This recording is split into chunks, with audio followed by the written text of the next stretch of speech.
ప్రార్థన చేసుకునే వాక్యాన్ని ధ్యానం చేద్దాం. పరలోకమందున్న తండ్రి దేవా, మరి ఒకసారి నీ యొక్క నామంలో సంఘంగా ప్రభా మేము కూడి నిన్ను కొనియాడి నిన్ను గణపరిచి నేను స్తుతించే కృపను మాకు ఇచ్చి ఉన్నావు ప్రభా నాయన.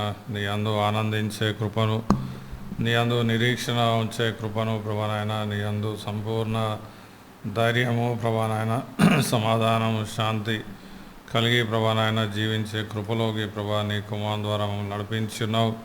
దాన్ని బట్టి నీకు ఎంతో వందనాలు చెల్లిస్తున్నాం దేవా.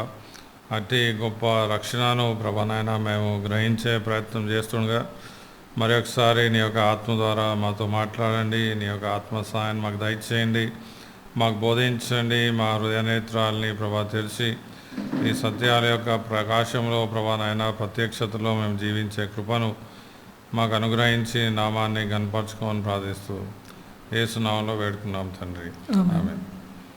సో మనము క్రీస్తు యొక్క శిలువ కార్యం ద్వారా ఆయన మన నిమిత్తం సంపాదించిన రక్షణను కొంతకాలంగా అర్థం చేసుకునే ప్రయత్నం చేస్తున్నాము. అదే భాగంగా ఆయన మనకు శాంతికరమై ఉన్నాడు అన్న విషయాన్ని మనం చూసాము. రెండవదిగా ఆయన మనకు విమోచన అయి ఉన్నాడు, ఆయన మనల్ని విమోచించి ఉన్నాడు. మూడో విషయాన్ని ఆయన మనకు నీతిమంతుడుగా ఉన్నాడు అన్న విషయాన్ని మనం చూస్తున్నాం. అంటే ఆయన యందు విశ్వాసం ఉంచిన వారికి ఆయన యొక్క నీతి ఎంచబడుతుంది. వారి యొక్క పాపాలు ఆయన మీద మోపబడి ఆయన యొక్క నీతి వారికి ఎంచబడుతుంది అన్న విషయం, అంత గొప్ప సత్యాన్ని మనం చూస్తున్నాం. సో అదే భాగంగా మనం చూసేదంటే ప్రతి మానవుడు అట్లాంటి అనుభవంలోకి, అంటే అట్లాంటి సత్యం యొక్క అనుభవంలోకి, అట్లాంటి సత్యం యొక్క అనుభవంలో జీవించవలసినది. అంటే రక్షణ అన్నది ఏంటి అనేది తెలియకుండా, రక్షణలో ఏమున్నది అన్నది తెలియకుండా మనం రక్షణ జీవితం జీవిస్తాం అనేది సాధ్యం కాదు. అంటే మనము మేము రక్షించబడ్డామంటే అది రక్షణ కాదు. రక్షణ అంటే ఏంటి, రక్షణ యొక్క అవసరత ఏంటి, మన రక్షణ నిమిత్తం క్రీస్తు ఏం జరిగించున్నాడు అన్న విషయాల్ని మనం ఎరిగినప్పుడే ఆయన కృపను ఎరుగుతాము. ఆ కృపను బట్టి మనం జీవించగలుగుతాం. సో అదే విషయాల్ని మనం అర్థం చేసుకుంటూ దేవుని యొక్క తీర్పు సింహాసనం ఎదుట మనల్ని మనం పరీక్షించుకున్నప్పుడు మనం గ్రహిస్తాం ఏంటంటే భూమి మీద ఇంకా ఏది ఉన్నా కూడా నీతి లేకపోతే, దేవుని యొక్క నీతి లేకపోతే మనం ఆయన యొక్క ఉగ్రతకు, ఆయన యొక్క శాపానికి పాత్రలమవుతాం, నిత్య నాశనానికి మనం వెళ్ళిపోతాం అన్న విషయాన్ని మనం చూడగలుగుతాం. ఆ విషయాన్ని మనం చాలా ఎంఫసిస్ చేసాం. ఎందుకంటే చాలామంది వారి జీవితంలో దేవుడు వారి నిమిత్తం క్రీస్తు ద్వారా జరిగించిన రక్షణను గ్రహించలేని పరిస్థితుల్లో ఉన్నారు. సో అల్టిమేట్లీ వారి యొక్క క్రైస్తవ జీవితం అనేది ఎటు కాని పరిస్థితిలో ఉంటుంది. సో దేవుడు ఆయన గొప్ప కృపను బట్టి ఏం చేశాడంటే క్రీస్తు యొక్క శిలువ కార్యం ద్వారా ఆయన యొక్క నీతిని, ఆయన ద్వారా క్షమాపణను, ఆయన యొక్క నీతిని దేవుడు మనకు అనుగ్రహించున్నాడు. సో ఆ విషయాన్ని మనం లాస్ట్ వీక్ మెసేజ్లో చూసామేంటంటే 2 కొరింథీ 5:21 పాపము ఎరగని ఆయనను దేవుడు పాపంగా చేసి ఆయన యొక్క నీతిని దేవుడు మనకు అనుగ్రహించున్నాడు. అంటే ప్రతి విశ్వాసి దేవుని యొక్క నీతిగా చేయబడ్డాడు. వారి క్రియలను బట్టి కాదు, కానీ వారు క్రీస్తు యందు విశ్వాసం పెట్టి ఉన్నారు కాబట్టి వారు దేవుని దృష్టిలో నీతిమంతునిగా ఎంచబడ్డారు.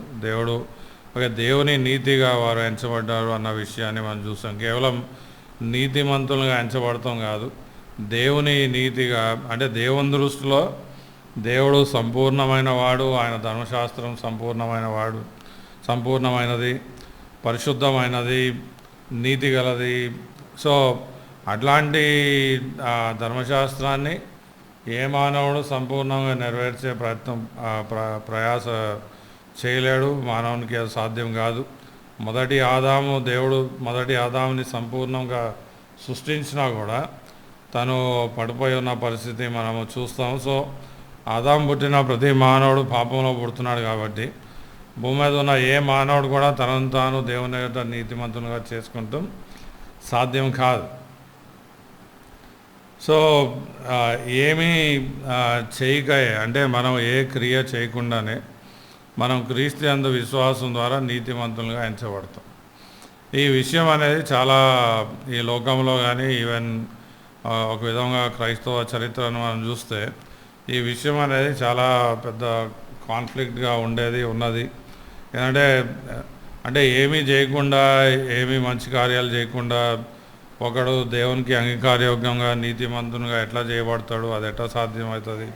క్రియలు ఉండాలి కదా, క్రియలు లేకుండా ఒకడు ఎట్లా నీతిమంతునిగా ఎంచబడతాడు అన్న ఆ వాదన అనేది చాలా వరకు కనబడుతుంది.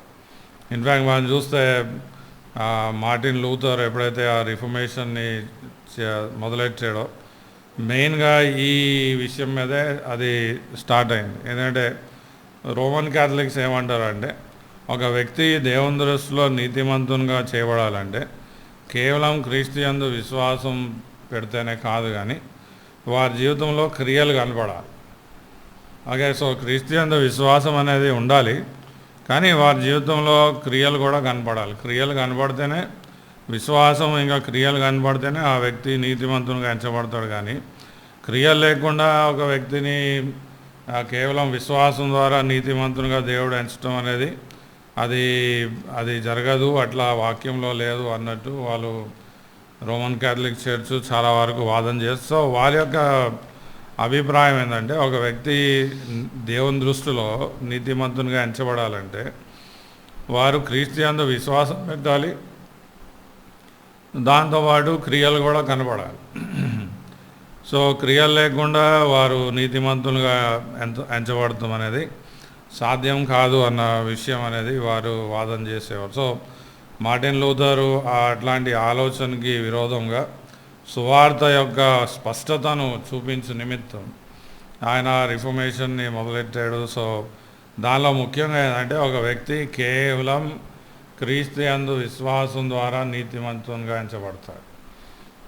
క్రియలు అనేవి తర్వాత వస్తాయి, కానీ మొదటగా ఒక వ్యక్తి దేవుని దృష్టిలో నీతిమంతునిగా ఎంచబడతాం అనేది అది ప్రాముఖ్యమైన విషయం అనేది అన్న విషయాన్ని ఆయన ఎంఫసైజ్ చేశాడు. దాన్ని బట్టి మనం చూస్తాం క్రైస్తవ సంఘము అనేది ఏర్పరచబడింది, ప్రొటెస్టెంట్ మూమెంట్ అనేది స్టార్ట్ అయింది. సో ఈ విషయాన్ని మన జీవితంలో కూడా క్లియర్గా గ్రహించాలి. ఎందుకంటే చాలా వరకు మానవుడు ఏమనుకుంటాడంటే వారు చేసే మంచి కార్యాలను బట్టి వారు మంచోళ్ళు, ఇతరులు చేస్తున్న చెడు కార్యాలను బట్టి వారు చెడ్డవారు. సో ఏదైనా కూడా ఒక మానవుడు మంచోడో లేదా చెడ్డోడో అనేది దేని మీద ఆధారపడి ఉన్నదంటే వారు చేసే క్రియల మీద ఆధారపడి ఉన్నది. సో ఇప్పుడు మన దృష్టిలో మనల్ని ఎందుకు మంచోళ్ళని మనం నీతిమంతులు మనం అనుకుంటామంటే బేసికలీ మన క్రియల వైపు చూస్తాం. మనం మరీ అట్లా పాపులుగా దుష్టులుగా ఘోరమైన జీవితం మనం జీవించట్లేదు, మంచి జీవితం జీవిస్తున్నాం, మంచిగా ఉంటున్నాం, మంచిగా ఉండే ప్రయత్నం చేస్తున్నాం, చెడు చేసే ప్రయత్నం చేయట్లేదు, కీడు చేసే ప్రయత్నం చేయట్లేదు. సో దాన్ని బట్టి మనం మంచోళ్ళు మనం అనుకుంటాం. సో భూమి మీద ఆదాము పుట్టిన ప్రతి మానవుడు వారి యొక్క సొంత అభిప్రాయం వారి పక్షాన్ని ఏముంటుంది అంటే మనం మంచోళ్ళమి. సో దేన్ని బట్టి వారు మంచోళ్ళు నీతిమంతులు అని అనుకుంటారంటే వారి క్రియల్ని బట్టి. కానీ దేవుని యొక్క వాక్యం ఎంతో క్లియర్గా చెప్తుంది ఏంటంటే ఏ మానవుడు కూడా వారి యొక్క క్రియలను బట్టి దేవుని దృష్టిలో నీతిమంతులుగా ఎంచబడరు, మంచోళ్ళుగా ఎంచబడరు, అంగీకారయోగ్యంగా కాలేరు. ఈ విషయాన్ని మన జీవితంలో క్లియర్గా ఎరగటం అనేది మనం నిజంగా సువార్తను విన్నామా, నిజంగా సువార్తను అర్థం చేసుకున్నామా, నిజంగా సువార్త మీద ఆధారపడిన జీవితం జీవిస్తున్నామా అన్న క్లారిటీలోకి మనల్ని తీసుకొస్తాం. సో మెయిన్గా మనం మొదటగా మన జీవితాల్లో గ్రహించాలి ఏంటంటే ఒక వ్యక్తి క్రియలు లేకుండానే క్రీస్తు యందు విశ్వాసం ద్వారా దేవుని దృష్టిలో నీతిమంతునిగా ఎంచబడతాడు. ఒకసారి చూడండి, రోమిల్కి రాసిన పత్రిక 4వ అధ్యాయము 2వ వచనం.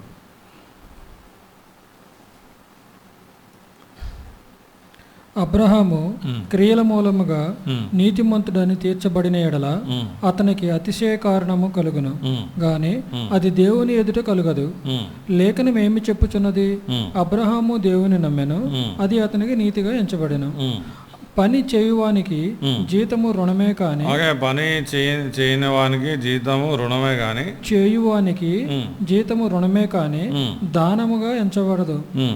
పని చేయక భక్తిహీనుని నీతిమంతునిగా తీర్చువాని యందు విశ్వాసముంచు వానికి వాని విశ్వాసము నీతిగా ఎంచబడుచున్నది.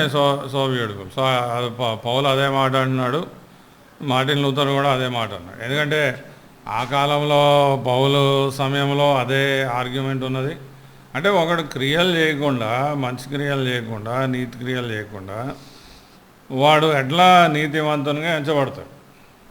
అది ఎట్లా సాధ్యమవుతుంది? క్రియలు ఉండాలి కదా. క్రియలు లేకుండా విశ్వాసం అంటే యాకోబులో మనం చూస్తాం, క్రియలు లేని విశ్వాసం మృతం అని. దానికి మనం వద్దాం. కానీ విశ్వాసులుగా మన జీవితంలో ఈ విషయం మనకు చాలా క్లియర్గా గ్రహించబడాలి. ఏంటంటే అక్కడ పౌలు భక్తుడు అది క్లియర్గా అంటున్నాడు, క్రియలు లేకుండానే. ఆ లాస్ట్ వర్షన్ మళ్ళీ పని చేయక భక్తిహీనుని నీతిమంతునిగా తీర్చువాని యందు విశ్వాసముంచు వానికి వాని విశ్వాసము నీతిగా ఎంచబడుతుంది. So amazing. సో అక్కడ క్రియల గురించి ఏమాత్రం మాట్లాడట్లేదు.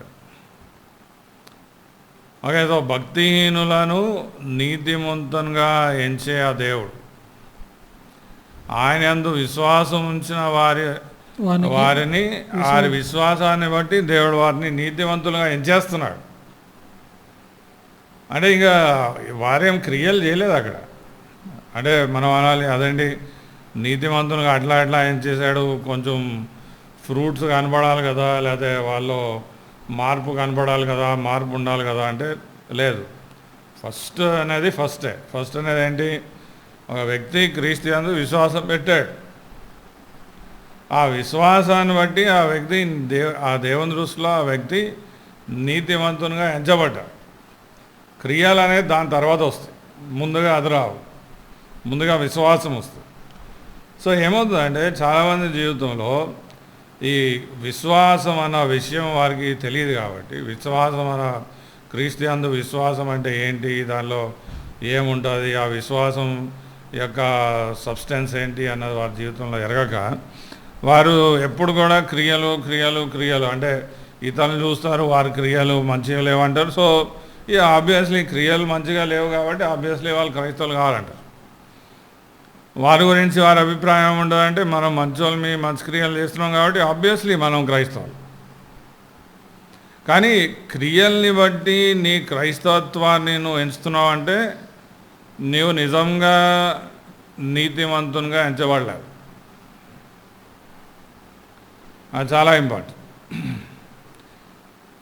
పని చేయక అక్కడ ఏమన్నాడు మళ్ళీ రోమిలకు రాసిన పని చేయక ఏ వచనం? అది రోమిలకు రాసిన పత్రిక 4 ఇంకా 5వ వచనం. పని చేయక భక్తిహీనుని నీతిమంతునిగా తీర్చువాని యందు విశ్వాసముంచు వానికి వాని విశ్వాసము నీతిగా ఎంచబడుతుంది. ఓకే, సో అక్కడ పౌలు ఏమంటున్నాడు అంటే ఎప్పుడైతే ఒక వ్యక్తి క్రీస్తు యందు విశ్వాసం పెడతాడో దేవుడు ఒక తీర్పు ఇచ్చేస్తాడు. ఏంటి తీర్పు? వాడు నీతిమంతుడు. అదేందేవా, క్రియలు ఉండాలి కదా. క్రియలు లేకుండా అట్లా అంటావు నువ్వు. క్రియలు లేకుండా వాడు క్రీస్తు యందు విశ్వాసం పెట్టానంటాడు, అట్ట అవుతుంది అంటే వాక్యం అంటుంది పని చేయక అంటే ఏమీ క్రియలు చేయక భక్తిహీనులను నీతిమంతునిగా ఎంచే దేవుడు యందు విశ్వాసం ఉంచిన వారిని దేవుడు నీతిమంతునిగా తీర్పు ఇచ్చేస్తాడు. ఇది చాలామందికి సింక్ కాదు. ఎందుకంటే మనం పుట్టినప్పటి నుండి మన ఆలోచన విధానం ఏంది, ఆదాము నుండి మనం పుట్టిన మనస్తత్వం ఏంటంటే క్రియల్ని బట్టి మనం ఒక వ్యక్తిని ఎంచుతాం. ఓకే, మనల్ని మనం ఎట్లా ఎంచుతామంటే క్రియలను బట్టి. చూడు, నేను మరీ అంత దౌర్భాగ్యుడు కాదు, లేదా మరి వాళ్ళలాగా నేను అబద్ధము, మోసము, వ్యభిచారము, దొంగతనము అవన్నీ నేను చేయట్లే. సో బేసికల్ నేను మంచిదాన్ని, సో నేను నీతిమంతుడు. కానీ నీవు అట్లాంటి ఆలోచనను బట్టి జీవిస్తున్నావు అంటే నువ్వు క్రైస్తవుడు కావు, నువ్వు క్రీస్తు యందు విశ్వాసం పెట్టలేదు. ఎందుకంటే నీకు క్రీస్తు యందు విశ్వాసం పెట్టే అవసరమే లేదు. అక్కడ ఏమంటున్నాడు? భక్తిహీనులను, మళ్ళీ పని చేయక భక్తిహీనుని నీతిమంతునిగా ఓకే. సో తీర్చువాని యందు. భక్తిహీనులను అంటే చూడండి, అక్కడ భక్తి ఉన్న వాళ్ళని నీతిమంతునిగా ఎంచే అవసరం ఏమున్నది? సో నీ గురించి నీ అభిప్రాయం ఏంది? నువ్వు మంచి క్రియలు చేస్తున్నావు, మంచోని కంపారిటివ్ అదర్స్, బేసికలీ మంచోడు మంచిదాను కాబట్టి నీ గురించి నీ అభిప్రాయం ఏంటంటే నీ క్రియలను బట్టి నువ్వు మంచోడు, ఇతరులు వారి క్రియలను బట్టి చెడ్డోళ్ళు అన్న అభిప్రాయంలో నువ్వు జీవిస్తున్నావు అంటే నీవు నిజంగా ఇంకా విశ్వాస జీవితంలో రాలే, నీవు క్రైస్తవుడు కాదు. ఎందుకంటే బేసికలీ క్రిస్టియన్ విశ్వాసం పెట్టే అవసరమే నీకు కనబడట్లేదు. సో అది చాలా ప్రాముఖ్యమైన అండర్స్టాండింగ్ మన జీవితంలో రావాలి. నీవు నిజంగా క్రీస్తు విశ్వాసం పెట్టాలి. దేవుడు ఏం చేస్తాడంటే ఒక వ్యక్తిని మొదటగా నీతిమంతునిగా ఎంచుతాడు. దాని తర్వాత ఆ వ్యక్తి యొక్క క్రియల్ని దేవుడు అంగీకరిస్తాడు. బైబిల్ గ్రంథంలో మనకి మొదటి పుస్తకంలోనే ఆదికాండంలోనే ఎగ్జాంపుల్ ఎంతో క్లియర్ కనపడుతుంది. ఆదికాండం 4వ అధ్యాయం 4-5 వచనం. హేబేలు కూడా తన మందలో తొలుచూలున పుట్టిన వాటిలో క్రొవ్విన వాటిని కొన్ని తెచ్చెను. యెహోవా హేబేలును అతని అర్పణను లక్ష్యము పెట్టాడు. చూడండి, అక్కడ చాలా క్లియర్గా మాట్లాడు. నెక్స్ట్, కయ్యూను అతని అర్పణను ఆయన లక్ష్య పెట్టలేదు. అదే చూడండి, దేవుడు హేబేలు యొక్క అర్పణను లక్ష్య పెట్టాడు, కయ్యూను యొక్క అర్పణను లక్ష్య పెట్టలేదు అన్నట్టు మాట్లాడట్లేదు. మళ్ళా కయ్యూను అతని అర్పణను ఆయన లక్ష్య పెట్టలేదు కాబట్టి కయ్యూనుకు మిక్కిలి కోపం వచ్చి 4వ వచనం మళ్ళీ. హేబేలు కూడా తన మందలో తొలుచూలున పుట్టిన వాటిలో కొవ్విన వాటిని కొన్ని తెచ్చెను. యెహోవా హేబేలును అతని అర్పణను లక్ష్య పెట్టాడు. ఓకే. సో మొదటిగా ఏమంటాడు? హేబేల్ని, ఫస్ట్ ఆఫ్ ఆల్ హేబేల్ని దేవుడు లక్ష్య పెట్టాడు.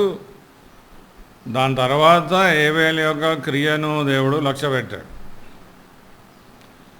హేబేల్ని తన క్రియల్ని బట్టి లక్ష్య పెట్టాడు అన్న మాట అక్కడ లేదు. నెక్స్ట్ మనం ఏం చేస్తాం? కయీన్ని, దాని తర్వాత కయీన్ యొక్క అర్పణను దేవుడు లక్ష్య పెట్టలేదు.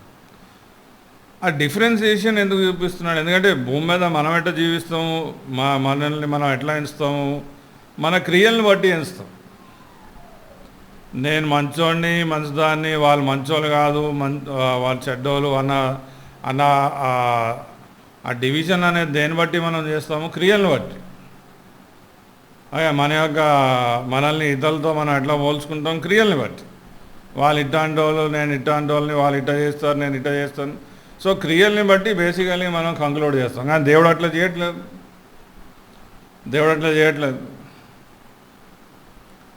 దేవుడు మొదట స్థానం దేనికి ఇస్తున్నాడు?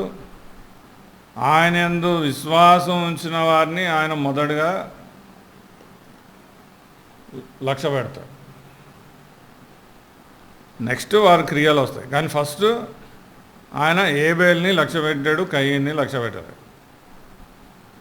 సో మనం చూస్తాం హెబ్రీయులకు రాసిన పత్రిక 11వ అధ్యాయం 4-5 వచనాల్లో మనం అక్కడ చూస్తాం ఏంటంటే హేబేలు విశ్వాసం ద్వారా అర్పణ అర్పించాడు. ఆబ్వియస్లీ కయీను విశ్వాసం ద్వారా అర్పణ అర్పించలేదు కాబట్టి దేవుడు కయీన్ యొక్క అర్పణను లక్ష్య పెట్టలేదు, హేబేలు యొక్క అర్పణను దేవుడు లక్ష్య పెట్టాడు. ఎందుకంటే హేబేలు ఆయనందు విశ్వాసం పెట్టాడు. రెండుటిని కలపొద్దు. ఏదైతే ఫస్టో అదే ఫస్ట్. రెండుటిని కలపొద్దు. అక్కడే మేజర్ ప్రాబ్లం అయిపోతుంది. సో అంటే దేవుని ప్రకారం దేవుని యందు విశ్వాసం పెట్టకుండా నువ్వు ఎన్ని మంచి కార్యాలైనా చేయి, ఎన్ని గొప్ప కార్యాలైనా చేయి, దేవుని దృష్టిలో అవి చెడు కార్యాలు, అవి అంగీకారయోగ్యంగా ఉండవు. అంటే అక్కడ కయీన్ ఏం చేశాడు? సరే, కయీన్ వచ్చి అర్పణ అర్పించి ఉన్నాడు. అంటే ఏమైనా చెడ్డ కార్యం చేసిండు అక్కడ? అంటే మన దృష్టితో మనం చూస్తే దేవునికి అర్పణ అర్పించాడు. ఏమున్నది అర్పణ? సరే, కయీన్ ఎట్టా ఉంటే ఏంది, కానీ మంచి మనసుతో ఏదో దేవుని పట్ల ఆసక్తి కలిగి వచ్చి అర్పణ ఇచ్చాడు. కానీ వాక్యం ఎంతో క్లియర్ చెప్తుంది అంటే దేవుడు ఆ కయ్యూను యొక్క అర్పణను తిరస్కరించాడు. ఎందుకు? కయ్యూను అవిశ్వాసి, అంటే సొంత నీతి, సొంత క్రియలను బట్టి క్రియల మీద ఆధారపడిన జీవితం జీవిస్తున్నాడు. కాబట్టి క్రియల్ని బట్టి దేవునికి అంగీకారయోగ్యంగా చేసుకోవాలన్న ప్రయాసలో ఉన్నాడు. కాబట్టి దేవుడు తనను తిరస్కరించాడు. కానీ ఏబేలు మొదటిగా దేవుని యందు విశ్వాసం పెట్టి ఉన్నాడు. ఆబ్వియస్లీ విశ్వాసం పెట్టి ఉన్నాడంటే ఏబేలు గ్రహించి ఉన్నాడు తను పాపి అయి ఉన్నాడు. అలాగే తను పాపములో పుట్టాడు. ఆదాము అవ్వ యొక్క దోషం వారి మీద ఉన్నది. తన పాపపు హృదయం కలిగి ఉన్నాడు. ఆత్మీయంగా మరణకరమైన స్థితిలో తాను ఉన్నాడు అన్న స్థితిని గ్రహించి దేవుడు వాగ్దానం చేసిన రక్షకుడు మీద విశ్వాసం పెట్టి ఆయన అర్పణ అర్పించాడు. వాళ్ళు ఏబేలు. కయ్యన్కి అవన్నీ సంబంధం లేదు. నేను కష్టపడుతున్నాను, నేను సంపాదిస్తున్నాను, నా దానిలో కొంచెం దేవునికి ఇస్తున్నాను నేను. కానీ దేవుడు తన అర్పణను లక్ష్య పెట్టలేదు. సో ఆ డిఫరెన్స్ అనేది ఫస్ట్ ఆఫ్ ఆల్ మన జీవితంలో మనం క్లియర్గా గ్రహించాలి. దేవుడు మొదటగా ఏబేల్ని లక్ష్య పెట్టాడు. దాని తర్వాత ఏబేల్ యొక్క అర్పణను లక్ష్య పెట్టాడు. మత్తయి సువార్త 12వ అధ్యాయం 33వ వచనం.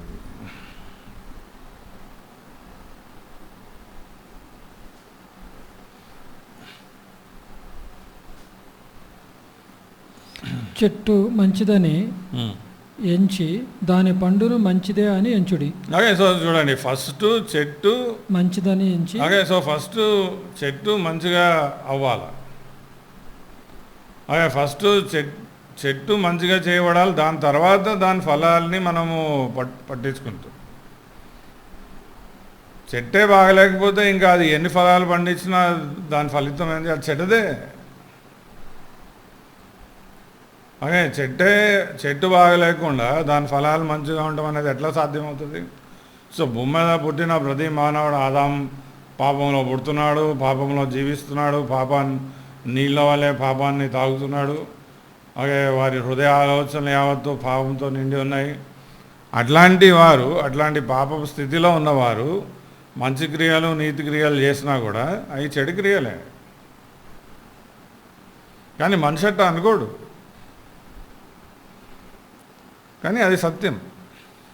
సో ప్రాబ్లం ఏమవుతుందంటే చాలామంది జీవితంలో దేవుడు ఆంతర్యాన్ని లక్ష్య పెట్టేవాడు. ఆంతర్యాన్ని మొదటగా ఆయన ఏం చేస్తాడంటే, ఆయన యందు ఒక వ్యక్తి విశ్వాసం పెట్టాడు అంటే ఆ వ్యక్తిని దేవుడు ఆంతర్యంగా మార్చి ఉన్నాడు. అదే తనను తిరిగి జన్మింపజేసి ఉన్నాడు. తను నూతన హృదయాన్ని పొంది ఉన్నాడు. కాబట్టి ఆ వ్యక్తి క్రీస్తు యందు విశ్వాసం పెట్టాడు. సో ఆ విశ్వాసం వెనకాల రూట్ ఏంటంటే దేవుడు ఆ వ్యక్తిని తిరిగి జన్మింపజేసి ఉన్నాడు, ఆంతర్యంలో మార్చి ఉన్నాడు. సో కాబట్టి ఆ వ్యక్తి విశ్వాసాన్ని బట్టి నీతిమంతునిగా ఎంచబడతాడు. ఆ వ్యక్తి క్రియల మీద ఆధారపడిన నీతిని వెతకడు, దాని మీద ఆధారపడడు, దానికి అంత విలువ అయ్యాడు. ఈ డిఫరెన్స్ చాలా ఇంపార్టెంట్. నీ జీవితంలో నీ విశ్వాసాన్ని బట్టి నువ్వు నీతిమంతునిగా ఎంచబడ్డావు అన్న దాన్ని బట్టి నువ్వు జీవిస్తున్నావా, లేకపోతే నీ క్రియలను బట్టి నిన్ను నీతిమంతునిగా అనుకుంటున్నావా? దేన్ని బట్టి నేను మంచిదానిగా అనుకుంటున్నావు? విశ్వాసాన్ని బట్ట. చాలామంది జీవితంలో అట్లా లేదు. కానీ అది లేదంటే అసలు నువ్వు పరిసయలు లాంటి జీవితం జీవిస్తున్నావు, సొంత నీతి కలిగిన జీవితం జీవిస్తున్నాం. ఎంతోమంది ఏంటంటే, ఇక మేము దేవునిలో విశ్వాసం పెట్టాము కాబట్టి ఇంకా మేము పోయి సువార్త చెప్తాము, లేదా ఇంకా మంచి కార్యాలు చెప్తాము. సో వారు ఏం చేస్తారు, మేము సువార్త చెప్తున్నాం కాబట్టి, మేము పేదవాళ్ళకి అన్నం పెడుతున్నాం కాబట్టి, మేము ఈ చారిటీ వర్క్ చేస్తున్నాం కాబట్టి ఆబ్వియస్లీ మేము క్రిస్టియన్. కానీ బైబిల్ అట్లా అనట్లే, ఏమాత్రం అనట్లే. నువ్వు సువార్త చెప్తున్నావు కాబట్టి, లేకపోతే నువ్వు పేదవాళ్ళకి ఏదో మేలు చేస్తున్నావు కాబట్టి దాన్ని బట్టి ఆబ్వియస్లీ నువ్వు క్రిస్టియన్ అంటే ఏమాత్రం కరెక్ట్ కాదు అది.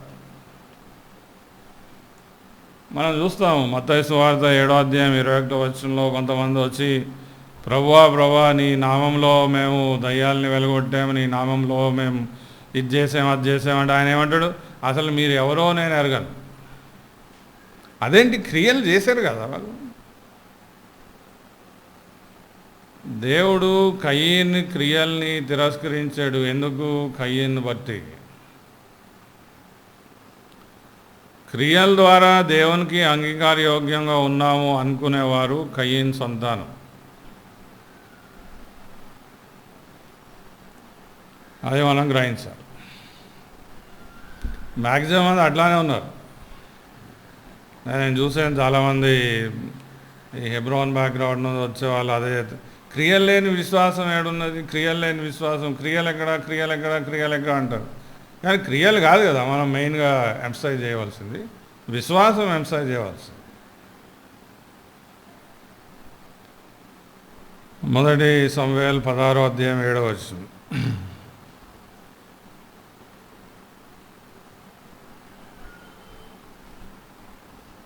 అయితే యెహోవా సమూయేలుతో ఎలాగూ సెలవిచ్చును, అతని రూపమును అతని ఎత్తును లక్ష్య పెట్టకము, మనుషులు లక్ష్య పెట్టి వాటిని యెహోవా లక్ష్య పెట్టడు. మనుషులు లక్ష్య పెట్టే వాటిని యెహోవా లక్ష్య పెట్టడు.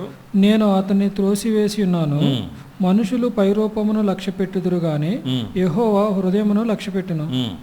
యెషయా. ఓకే, సో చూడండి, మనుషులు పై రూపాన్ని లక్ష్య పెడతారు కానీ యెహోవా హృదయాన్ని చూసేవాడు. సో పైకి చూస్తే ఎలియాబు ఎంతో ఏబుల్గా కనబడుతున్నాడు, ఎంతో పర్ఫెక్ట్గా కనబడుతున్నాడు. కానీ దేవుడు తనను తిరస్కరించున్నాడు. ఎందుకు? తన బాహ్య రూపాన్ని బట్ట కానీ కాదు, తన హృదయ స్థితిని బట్టి. ఓకే, సో ఆ విషయాన్ని మా జీవితంలో గ్రహించాలి. ఓకే, సో లోకంలో 2 రకాల క్రియలు ఉంటాయి. మన 2 రకాల క్రియలు బైబిల్ మాట్లాడుతుంది. నీతిమంతునిగా ఎంచబడిన ముందు క్రియలు, నీతిమంతునిగా ఎంచబడిన తర్వాత క్రియలు. నీతిమంతునిగా ఎంచబడే ముందు చేసే క్రియలన్నీ అవి దేవుని దృష్టిలో చెడు క్రియలు. నువ్వు వాటిని అవి ఎంత మంచిగా, మనిషి దృష్టిలో ఎంత మంచిగా అనిపించినా, ఎంత ఇతరులకి ఆ క్రియలు ఎంత మేలు చేసినా కూడా, సపోజ్ ఫర్ ఎగ్జాంపుల్ 1 కొరింథీ 13వ అధ్యాయం 3వ వచనాన్ని మనం చూస్తే,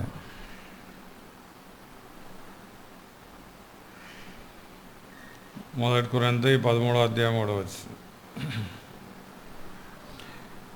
పేదల పోషణ కొరకు నా ఆస్తి అంతయు ఇచ్చినారు, కాల్చబడుటకు నా శరీరం అప్పగించినాను, ప్రేమ లేని వాడనైతే నాకు ప్రయోజనం ఏమీ లేదు. That's an interesting thing. అంటే ఒక వ్యక్తి తన యొద్ద ఉన్న సమస్తాన్ని పేదవాళ్ళకి ఇచ్చేసింది. ఆ క్రియను మనం చూసామనుకోండి, ఏమంటాం? అస్సలు క్రైస్తవుడు అంటే వీడు. ఇంకోడు తన ప్రాణాన్ని అర్పించేశాడు, మనం అంటాం అసలు క్రైస్తవుడు అంటే వీడు. కానీ ఇక్కడ వాక్యం ఏమంటుంది? ఓకే, నీ దగ్గర ఉన్న సమస్తాన్ని నువ్వు పేదవాళ్ళకి ఇచ్చేసిన ప్రేమ లేని వాడైతే, అంటే నీ హృదయంలో క్రీస్తు లేకపోతే అది వ్యర్థం. ఓకే, సో చాలామంది భూమి మీద ఎట్లా జీవిస్తున్నారు, ఇన్ఫ్యాక్ట్ సంఘంలో ఉన్నవారు ఎట్లా జీవిస్తున్నారంటే, వారి కాన్ఫిడెన్స్ ఏంటంటే, నా క్రియల్ని బట్టి నేను ఆబ్వియస్లీ క్రైస్తవుని, నేను ఆబ్వియస్లీ పరలోకానికి వెళ్తున్నాను. కానీ దేవుడు అట్లా అనట్లేదు. ఒకానొక సమయంలో పౌలు కూడా అట్లానే అనుకునేవాడు, నేను పుట్టకతో యూదుని, బెంజమిన్ గోత్రంలో పుట్టి ఉన్నాను, ఓకే, నేను హీబ్రూల్ని, పరిసయల్ని ధర్మశాస్త్రం ప్రకారం ఆనంద్యుడిని, సో వాటిని బట్టి ఆబ్వియస్లీ పౌలు ఏమనుకున్నాడు, ఆబ్వియస్లీ నన్ను దేవుడు అంగీకరిస్తాడు, నేను పరలోకానికి వెళ్తానని.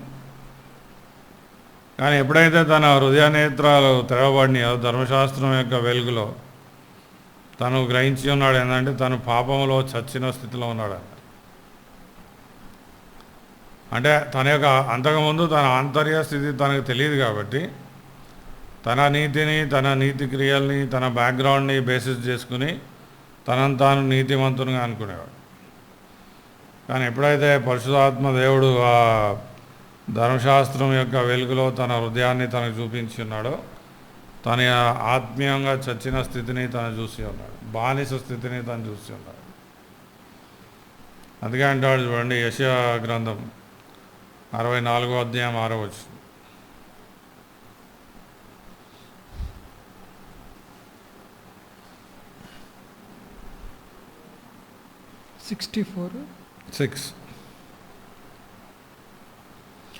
మేమందరము అపవిత్రుల వంటి వారమైతిమి, మా నీతి క్రియలన్నీ మురికి గుడ్డల వలె నాయను. మా నీతి క్రియలు అంటే మా చెడు క్రియలు చెడి గుడ్డలాగా లేకపోతే మురికి గుడ్డలాగా ఉన్నాయంటే అది మనం అనుకోవచ్చు. నీతి క్రియలు నీ జీవితంలో నువ్వు నీతి క్రియలు చేసి ఉండవచ్చు, ఎవరికైనా మేలు చేసి ఉండవచ్చు, మంచి చేసి ఉండవచ్చు, వాళ్ళ కోసం ఆయన సాక్రిఫైస్ చేసి ఉండవచ్చు ఏమైనా నీ జీవితంలో. దాన్ని బట్టి నువ్వేమనుకుంటావు, అరే చూడు నేను అట్లాంటి క్రియలు చేశాను కాబట్టి ఆబ్వియస్లీ నేను మంచోడు. దేవుడు ఏమంటాడు, అవి మురికి గుడ్డకు సమానం. అయ్యే మన నీతి క్రియలు అంటే బెస్ట్ ఆఫ్ అవర్ వర్క్స్ దేవుని దృష్టిలో మురికి గుడ్డ లాంటివి అంటే ఇక మనం దేవునికి ఎట్లా అంగీకారయోగ్యం అవుతాం? సో ఆ విషయాన్ని మన జీవితంలో మొదటిగా మనం క్లియర్గా గ్రహించాలి. క్రియల్ని బట్టి మనం ఏమాత్రంగా మనల్ని మనం నీతిమంతులుగా దేవుని దృష్టిలో చేసుకోలేము. రోమీయులకు రాసిన పత్రిక 2వ అధ్యాయం 28, 29 వచనం.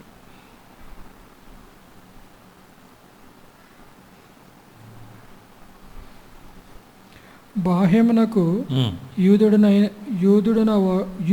వాడు యూదుడు కాడు, శరీరమందు బాహ్యమైన సున్నతి కాదు, అయితే అంతరంగమందు యూదుడైన వాడే యూదుడు. మరియు సున్నతి హృదయ సంబంధమైనది ఆత్మయందు జరుగునదే గాని అక్షరము వలన కలుగునది కాదు. కాబట్టి అట్టి వానికి మెప్పు మనుషుల వలన కలదు, దేవుని వల్లనే దేవుని వల్లనే కలదు. సో చూడండి ఇక్కడ ఎంతో క్లియర్గా ఉంది. సో నిజమైన విశ్వాసి ఎవరు, నిజమైన యూదుడు లేదా నిజమైన విశ్వాసి ఎవరంటే బాహ్యంగా యూదుడు అనుకున్నవాడు యూదుడు కాడు. బాహ్య క్రియల మీద ఆధారపడి జీవించేవాడు యూదుడు కాడు. అలాగే హృదయ సున్నతి కలిగిన వారు అంటే ఆంతర్యంలో వారి యొక్క హృదయ స్థితిని చూసిన వారు. అంటే మనం చూస్తాము కీర్తన 51వ అధ్యాయం 17వ వచనంలో దావీదు ఏమంటాడంటే విరిగి నలిగిన మనసే దేవునికి అంగీకారయోగ్యమైన అర్పణ. విరిగి నలిగిన అంటే ఇప్పుడు సపోజ్ మన ఇంట్లో ఏమైనా బాటిల్ విరిగిపోయింది అనుకోండి, ఒక కప్పు విరిగిపోయింది అనుకోండి, ఏం చేస్తాం, దాన్ని బయటపడేస్తాం. అంటే అది ఎందుకు పనికిరాంది, అది దేనికి పనికిరాంది. విరిగి నలిగిందంటే అది ఎందుకు పనికిరాంది, దానికి వాల్యూ లేదు. దావీదు అట్లా అంటున్నాడు, విరిగి నలిగిన చదువు విరిగి నలిగిన మనసే దేవునికి ఇష్టమైన బలులు. ఓకే, సో చూడండి, విరిగి నలిగిన మనసే దేవునికి ఇష్టమైన బలు అంటే ఎందుకు విరిగిపోయింది? నేను ఒక్క మంచి కార్యాన్ని కానీ ఒక్క నీతి క్రియను కానీ చేయలేని పరిస్థితిలో ఉన్నాను. నేను పాపంలో దోషంలో చచ్చిన స్థితిలో ఉన్నాను, సాతాను యొక్క బంధకంలో ఉన్నాను, అదే దేవుని యొక్క ఉగ్రత కింద ఉన్నాను, శరీరాశల యొక్క బానిసత్వంలో జీవిస్తున్నాను. ఆ స్థితిని గ్రహించిన వాడు ఏమవుతాడు అంటే ఆంతర్యంగా విరిగి నలిగిన స్థితిలోకి వస్తాడు. అంటే తనను బట్టి తను కాన్ఫిడెంట్ అవుతానికి, తనను బట్టి తనను అంగీకారయోగ్యం చేసుకునేది ఇంకా తనలో ఏమీ లేదు.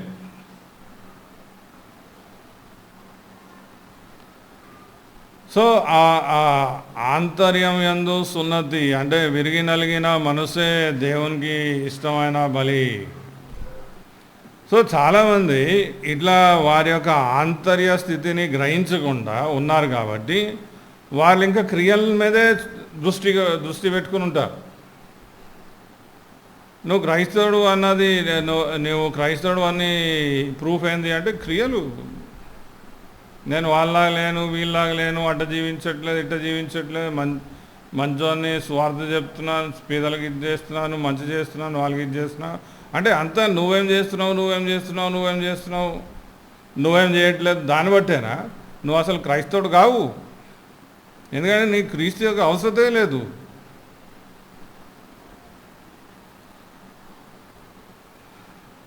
సో దేవుడు ఏం చేస్తాడంటే మొదటగా ఒక వ్యక్తిని ఆంతర్యంగా మారుస్తాడు. సపోజ్ మనం చూస్తే యోహాను సువార్తలో మనం ఎన్నోసార్లు చూసాం. యోహాను సువార్త 3వ అధ్యాయం మొదటి 3 వచనం. యూదుల అధికారి అయిన నికోదేమును పరిసయ్యుడు ఒకడు ఉండెను. అతడు రాత్రి యందు ఆయన యొద్దకు వచ్చి, బోధకుడా, నీవు దేవుని యొద్ద నుండి వచ్చిన బోధకుడవని మేమెరుగుదము. దేవుడు అతనికి తోడై ఉంటేనే గాని నీవు చేయుచున్న సూచన క్రియలను ఎవడునూ చేయలేడని ఆయనతో చెప్పెను. అందుకు యేసు అతనితో ఒకడు క్రొత్తగా జన్మించితేనే గాని అతడు దేవుని రాజ్యమును చూడలేడని నీతో నిశ్చయముగా చెప్పుచున్నాను నేను. అందుకు నికోదేము, ముసలివాడనైనా మనుషుడు ఎలాగూ జన్మింపగలడు? సో బేసికలీ నికోదేము ఏమంటున్నాడు అంటే, నేను యూదుల యొక్క పేరెంట్స్లో పుట్టాను, నేను యూదుడై ఉన్నాను, నేను యూదుల యొక్క జీవితాన్ని జీవించాను, మంచి జీవితాన్ని జీవించాను. సో వాటన్నిటిని బట్టి ఆబ్వియస్లీ నేను దేవుని రాజ్యంలో ప్రవేశిస్తాను, నేను దేవుని రాజ్యానికి అంగీకారయోగ్యంగా అవుతాను అన్న ఆలోచనలో నేను జీవించి ఉన్నాను. కానీ ఇదేదో నువ్వు కొత్త విషయం మాట్లాడుతున్నావే. కొత్త విషయం ఏంటి? ఒకడు తిరిగి జన్మిస్తేనే కానీ, ఒకడు నూతన జన్మ పొందుతూనే కానీ వాడు దేవుని రాజ్యంలో ప్రవేశింపలేడు. అంటే ఇంతకాలం అంటే అప్రాక్సిమేట్లీ నికోదేము ఒక 50 సంవత్సరాలు ఉండొచ్చు, 50-60 సంవత్సరాలు ఉండొచ్చు. 50-60 సంవత్సరాలుగా తను యూదుడుగానే పుట్టాడు, అట్లానే తన బోధకుడు అయి ఉన్నాడు, ఇజ్రాయెల్లో బోధకుడు అయి ఉన్నాడు. సో తన గురించి తన అభిప్రాయం ఏంటంటే ఆబ్వియస్లీ దేవుడు నన్ను అంగీకరిస్తాడని. కానీ యేసుప్రభు తనతో క్లియర్గా చెప్పింది ఏంటంటే, నికోదేము, నీవు ఆత్మీయంగా చచ్చిన స్థితిలో ఉన్నావు. కేవలము ఆయన యందు విశ్వాసం ద్వారానే ఒకడు ఆంతర్యంగా మార్చబడితేనే వాడు నీతిమంతునిగా ఎంచబడతాడు, వారి క్రియల్ని బట్టి కాదు అని యేసుప్రభు క్లియర్గా చెప్తున్నాడు. సో యూదులకి ఇంకా క్రైస్తవులకి ఈ స్ట్రగుల్ అట్లానే లోకంలో లేదా సంఘంలో కూడా చాలామంది నిజమైన విశ్వాసులకు క్రియల్ని లక్ష్య పెట్టే వారికి ఎప్పుడూ ప్రాబ్లం ఉంటూనే ఉంటుంది. ఎందుకంటే క్రియల్ని లక్ష్య పెట్టేవారు వాడు క్రైస్తవుడు అని అంటున్నాడు, వాళ్ళు క్రైస్తవులు అని అంటున్నారు, కానీ చూడు వాళ్ళు క్రియలు చూడు అంటారు. నువ్వు అట్లా క్రైస్తవ్యాన్ని అర్థం చేసుకున్నావు అంటే నువ్వు నిజంగా క్రైస్తవ్యాన్ని అర్థం చేసుకోవాలి. మొదటగా మనం గ్రహించాలి ఏంటంటే, ఒకడు నిజంగా క్రైస్తవుడు అవ్వాలంటే ఫస్ట్ ఆ వ్యక్తి మార్చబడతాడు. ఆ వ్యక్తిని దేవుడు క్రీస్తు యందు విశ్వాసం ద్వారా ఆ వ్యక్తిని నీతిమంతునిగా ఎంచుతాడు దేవుడు. రోమిలకు రాసిన పత్రిక 10వ అధ్యాయం 13 నుంచి 16 వచ్చు. సో ఎట్లా ఒక వ్యక్తి దేవునికి అంగీకారయోగ్యం అవుతాడంటే ఎందుకనగా ప్రభువు నామమును బట్టి ప్రార్థన చేయబోడెవడో రక్షింపబడును. అదే సో ఎవరైతే ప్రభు నామంలో ప్రార్థన చేస్తారో వారు రక్షింపబడతారు. సో ఒకడంటాడు ఓకే, సో అంటే నేను జస్ట్ ప్రార్థన చేస్తే రక్షింపబడినట్ట, అట్లా అనట్లేదు పౌలు. అదే సో ఒకడు ఎందుకు ప్రార్థన చేస్తాడు? చదువు. వారు విశ్వసింపని వానికి ఎట్లా ప్రార్థన చేయుదురు? వినని వానిని ఎట్లు విశ్వసించుదురు? ప్రకటించువాడు లేకుండా వారు ఎట్లు విందురు? ప్రకటించువారు పంపబడని ఎడల ఎట్లు ప్రకటించుదురు? ఇందు విషయమై ఉత్తమమైన వాటిని గురించిన. సో ఇక్కడ చూడండి, చాలా క్లియర్గా మాట్లాడు. సో ఒక వ్యక్తి మొదటగా ప్రభువుకి ప్రార్థించాలంటే ఆ వ్యక్తి సువార్తను వినాలా, సువార్తను అర్థం చేసుకోవాలి.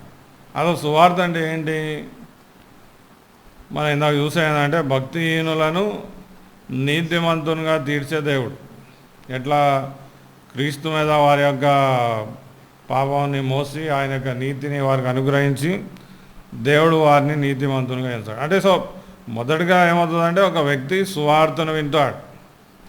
ఆ సువార్తను బట్టి పరిశుద్ధాత్మ దేవుని యొక్క కార్యాన్ని బట్టి ఆ వ్యక్తి క్రీస్తు యందు విశ్వాసం పెడతాడు. ఆ విశ్వాసమే ఆ వ్యక్తిని నీతిమంతునిగా ఎంచుతుంది. చూడండి, ప్రభు దగ్గరికి కొంతమంది వస్తారు. యోహాను సువార్తలో మనం చూస్తాం. యోహాను సువార్త 6వ అధ్యాయం 28, 29.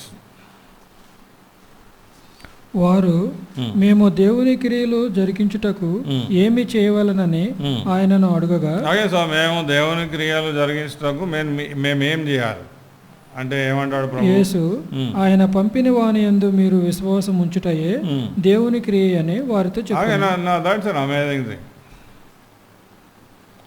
అంటే దేవుడు పంపినవాడు అంటే క్రీస్తు యందు విశ్వాసం పెట్టినవాడే విశ్వాసి. వారిని దేవుడు అంగీకరిస్తాడు. సో అదే క్రియ అంటాడు.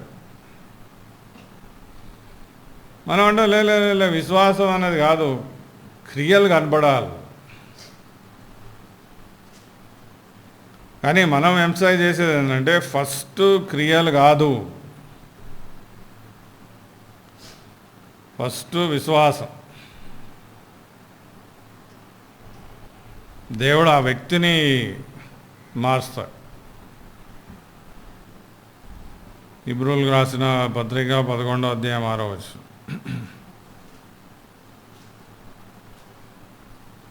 విశ్వాసము లేకుండా దేవునికి ఇష్టడై ఉండుట అసాధ్యం. ఓకే, సో చూడండి, విశ్వాసం లేకుండా దేవునికి ఇష్టడై ఉండుట అసాధ్యం. సో మనుషులు ఏం చేస్తారు?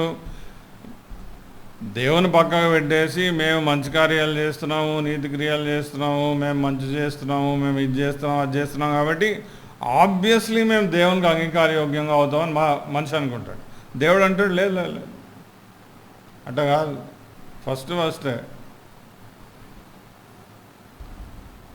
దేవుడు దేని యందు ఆనందిస్తాడు? విశ్వాసం లేకుండా దేవునికి ఇష్టలై ఉండట అసాధ్యం. క్రియలు లేకుండా దేవునికి ఇష్టలై ఉండట అసాధ్యం అన్న మాట అనట్లేదు, ఏమాత్రం అనట్లేదు. విశ్వాసం లేకుండా దేవునికి ఇష్టలై ఉండట అసాధ్యం. ఆ డిఫరెన్స్ చాలా చాలా ఇంపార్టెంట్.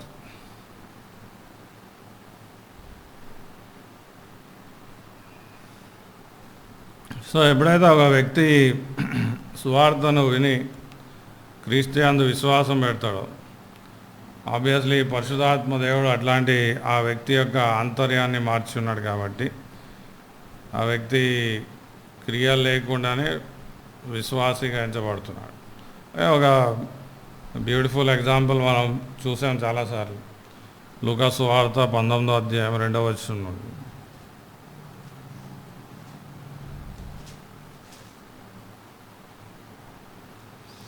దాని గుండా పోవుచుండెను, ఇదిగో సుంకపు గుత్తాదారుడును ధనవంతుడనైన జక్కయ్య అను పేరు గల ఒకడు యేసు ఎవరో అని చూడగోరినని గాని పొట్టివాడైనందున జనులు గుంపు కూడి ఉండుట వలన చూడలేకపోయాను. అప్పుడు యేసు ఆ త్రోవను రానయ్యుండెను గనుక అతడు ముందుగా పరుగెత్తి ఆయనను చూచుటకు ఒక మేడి చెట్టు ఎక్కెను. యేసు ఆ చోటికి వచ్చినప్పుడు కన్నులెత్తి చూచి, జక్కయ్య త్వరగా దిగుము, నేడు నేను మీ ఇంట ఉండవలసి ఉన్నదని అతనితో చెప్పగా అతడు త్వరగా దిగి సంతోషముతో ఆయనను చేర్చుకుని. So that's interesting. ఇక్కడ మనము జక్కయ్య చేసిన కార్యం ఏంటి?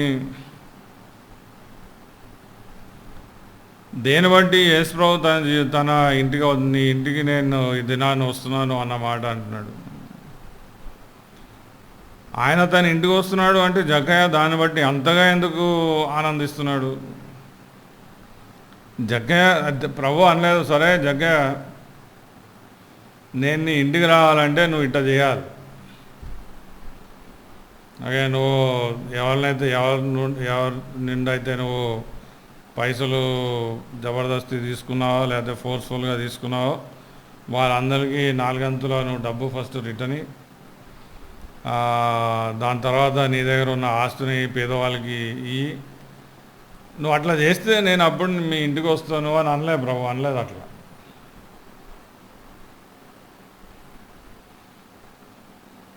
జగ్గయ్య ప్రభువుని చూస్తున్నాడు, ప్రభు పట్ల ఆసక్తి కలిగి ఉన్నాడు, అలాగే ఆయన్ని యందు నిరీక్షణ కలిగి ఉన్నాడు. సో ఆయన వైపు చూస్తున్నాడు, తాను మార్చబడ్డాడు. దాని తర్వాత క్రియలు వస్తున్నాయి, కానీ ఫస్ట్ ఏంది, జగ్గయ్య మార్చబడ్డాడు. తను ఆల్రెడీ ప్రభు ఎప్పుడైతే అన్నాడో నీ ఇంటికి నేను వస్తున్నాను అన్న మాట అన్నాడో తను ఆ సమయంలోనే నీతిమంతునిగా ఎంచబడ్డాడు, రక్షింపబడ్డాడు, మరణం నుండి జీవంలోకి, అంధకారం నుండి వెలుగులోకి వచ్చేస్తున్నాడు. క్రియలు అనేది దాని తర్వాత వస్తున్నాయి.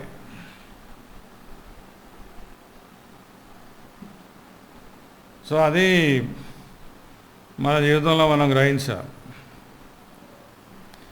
ఎప్పుడైతే ఒక వ్యక్తి క్రియలకు విశ్వాసం కంటే ఎక్కువగా స్థానం ఇస్తున్నాడో ఆ వ్యక్తి కృపను కోల్పోయే పరిస్థితిలో ఉన్నాడు. ఆ వ్యక్తికి కృప యొక్క అవసరత అర్థం కావట్లేదు.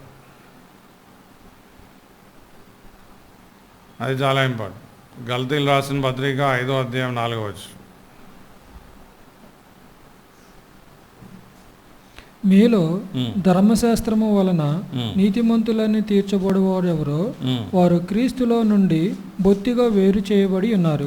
సో ఎవరైతే క్రియల మీద ఆధారపడి దేవునికి అంగీకారయోగ్యంగా అవ్వాలనుకుంటున్నారో వారు ఏమయ్యారు? క్రీస్తులో నుండి బొత్తిగా వేరు చేయబడి ఉన్నారు. క్రీస్తులో నుండి వేరు చేయబడ్డారు. క్రియల మీద ఆధారపడిన వారు కృపలో నుండి కూడా క్రీస్తు నుండి కృప నుండి తొలగిపోయారు.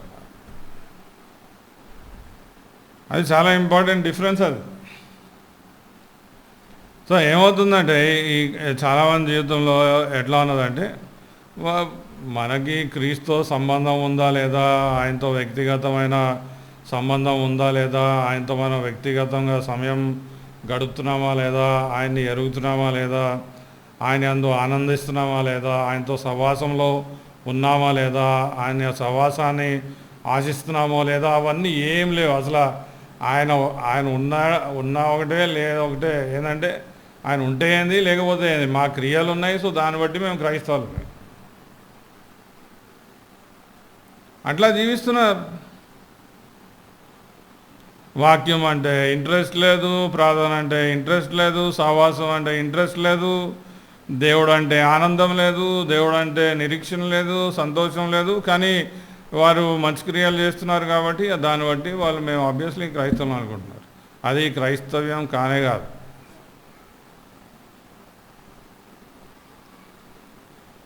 మోసపోతుంది. రోమిలకు రాసిన పత్రిక 9వ అధ్యాయం 31, 32 వచనం.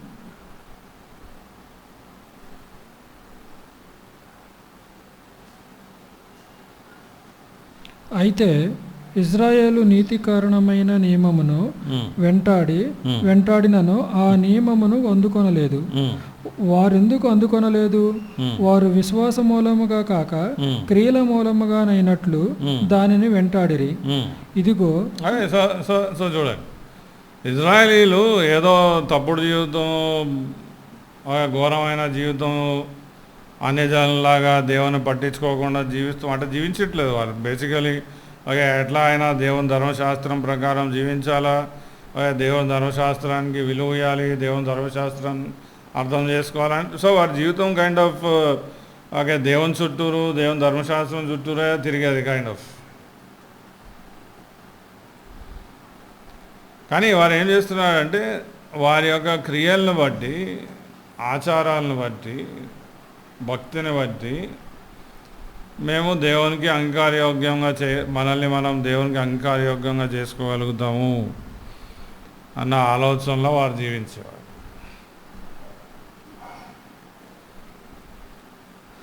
కానీ ఏమైంది? వారు దేవునికి అంగీకారం అవలేదు. క్రీస్తు యందు విశ్వాసం లేకుండా మనం దేవుని యొక్క శిక్షకే పాత్రలు కానీ అంగీకారయోగ్యంగా మనల్ని మనం చేసుకోవాలి. యోహాను సువార్త 3:18.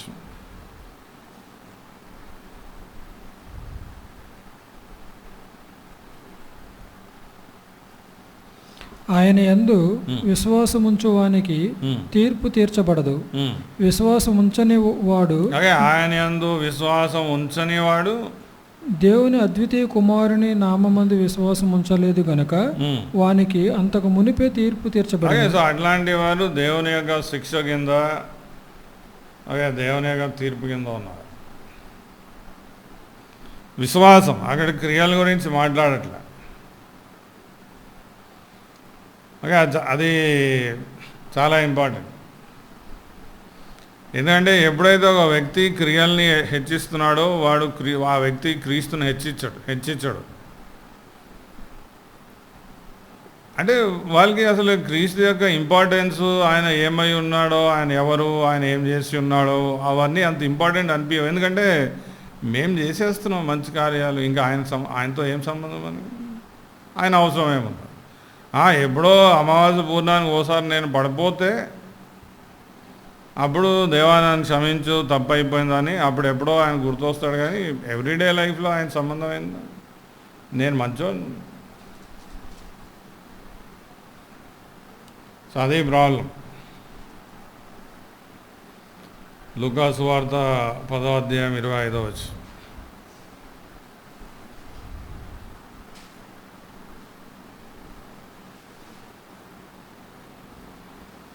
ఇదిగో ఒకడు ధర్మశాస్త్రోపదేశకుడు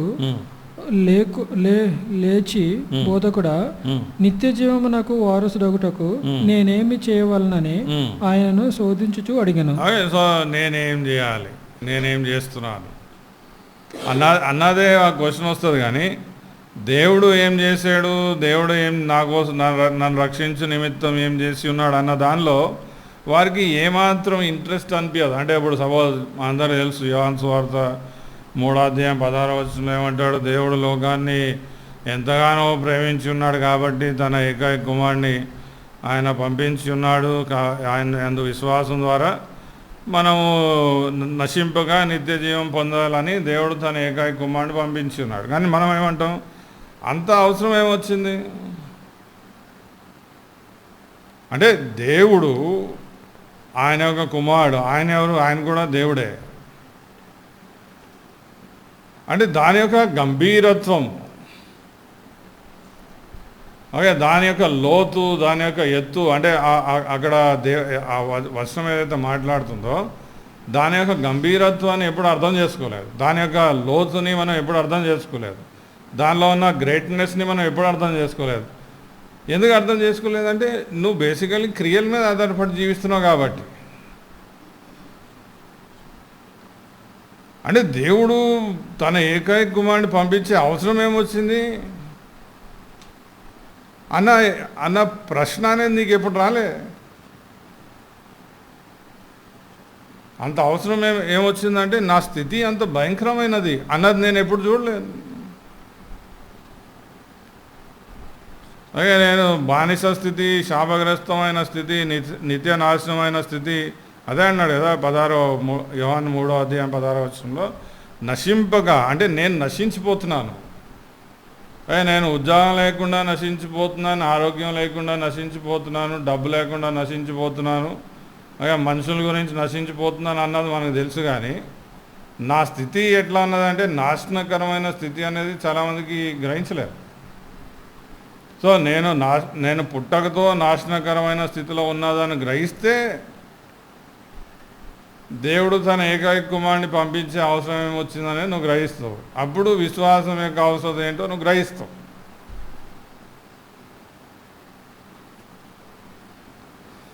సో అవన్నీ లేకుండా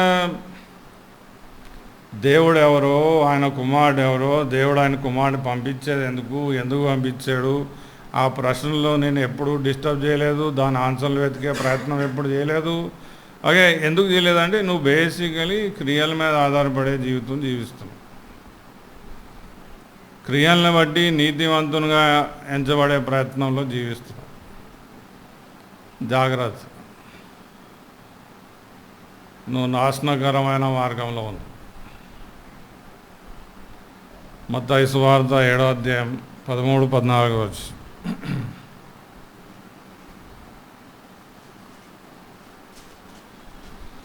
ఇరుకు ద్వారమున ప్రవేశించుడి, నాశనమునకు పోవు ద్వారము వెడల్పును, ఆ దారి విశాలమునై ఉన్నది, దాని ద్వారా ప్రవేశించువారు అనేకులు. జీవమునకు పోవు ద్వారము ఇరుకును, ఆ దారి సంకుచితమునై ఉన్నది, దాని కనుగొని వారు కొందరే. రోడ్డు మీద నడిచేవాడు అందరికీ బంగారం కనపడుతుందా? దొరకదు. అలాగే మనం అట్లా దర్జా అంటే కూల్గా వెళ్తా అంటే సడన్గా బంగారం దొరకదు. సపోజ్ బంగారం దొరకాలంటే ఏం చేయాలి? బంగారం ఎక్కడ దొరుకుతుంది? ఎక్కడో లోకంలో కొద్ది ప్లేసెస్లోనే వాళ్ళు ఎంతో లోతుల్లో భూమిని తవ్వుతారు, కొండల్ని పగలగొడతారు, రాళ్ళని పగలగొడతారు, భూమిని దున్నుతారు. అలాగే ఎన్నో లోతులకి, ఎన్నో ఫీట్ల లోతులకి తవ్వి వెళ్తే ఎక్కడో అంతంత మాత్రాన్ని బంగారం దొరుకుతుంది, మరి కుప్పలు దొరకదు.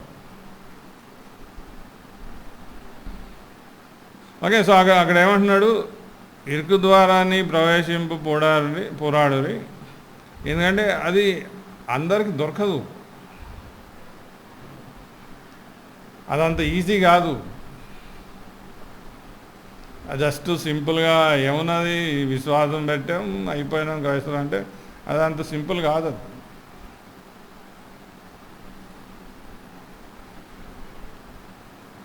సో కానీ చాలామంది అట్లాంటి పరిస్థితుల్లో ఉన్నారు.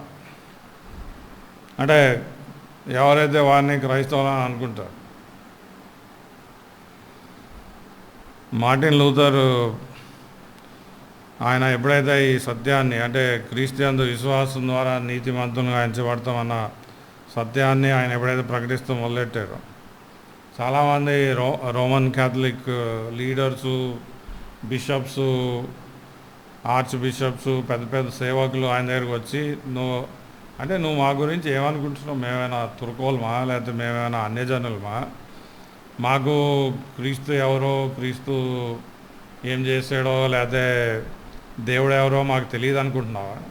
మాకు తెలుసు, నువ్వు చెప్తేనే మాకు తెలుస్తుంది, మాకు తెలుసు. కానీ క్రియలు ఉండాలి. సో మార్టిన్ లూథర్ వాళ్ళు క్లియర్గా చెప్పాడు, వాక్యం ఏం చెప్తుంది? మీరు విశ్వాసం అన్న విషయాన్ని నిర్లక్ష్యం చేశారు కాబట్టి, విశ్వాసం అన్న విషయాన్ని చిన్న చూపు చూస్తున్నారు కాబట్టి, విశ్వాసం అన్న విషయానికి అంత విలువ ఇవ్వట్లేదు కాబట్టి మీకు క్రియల యొక్క అవసరం కనబడుతుంది. కానీ విశ్వాసం ఎంత గొప్ప విషయం, ఎంత మూలమైన విషయం, అది ఎంత ఘనమైన విషయమో, ఎంత గంభీరమైన విషయమో, ఎంత లోతైన విషయమో మీకు అర్థమైతే మీరు క్రియలు క్రియలు అని అనరు. సో ఏమవుతుందంటే చాలామంది జీవితంలో విశ్వాసం అన్న విషయానికి వారి జీవితంలో విలువ లేదు. అంటే విశ్వాసం అంటే ఏంటి, విశ్వాసం ఎందుకు కావాలి, విశ్వాసం యొక్క అవసరం ఏంటి, విశ్వాసం లేకుండా ఏమవుతుంది, విశ్వాసం ఉంటే ఏమవుతుంది, ఈ ప్రశ్నలని నీకు ఎప్పుడు రాలే, ఆ స్ట్రగల్ నీ జీవితంలో ఎప్పుడు రాలే. సో ఎవడో అన్నాడు నువ్వు క్రీస్తు విశ్వాసం పెట్టు నువ్వు రక్షింపబడుతూ, నేను విశ్వాసం పెట్టేశాను. నువ్వు పెట్టేశానంటే అయిపోతుందా? రోమిలకు రాసిన పత్రిక 10వ అధ్యాయం 10వ వచనం.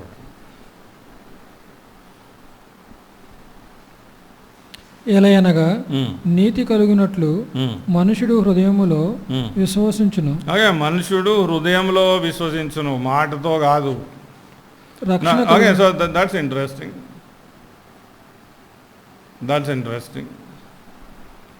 నేను మాటతో నేను విశ్వసిస్తున్నానని అన్నాను, నీ హృదయం విశ్వసిస్తుందా? ఒకసారి ఒక అతను అడిగాడు, అంటే క్రీస్తు ద్వారా మనం రక్షింపబడాలంటే ఏం చేయాలి? కేవలం విశ్వాసం పెట్టాలి అంతే కదా. నేను కేవలం విశ్వాసం పెట్టాలి అంతే కదా అని ఎట్లా అంటావు? కేవలం విశ్వాసం పెట్టాలి అన్న మాట ఎట్లా అంటావు? విశ్వాసం పెట్టాలంటే ఇంకా నీ మీద విశ్వాసం లేదు, మనుషుల మీద విశ్వాసం లేదు, లోకం మీద విశ్వాసం లేదు, కేవలం క్రీస్తు మీదే విశ్వాసం. అది విశ్వాసం. మనం ఎట్లా అంటాం?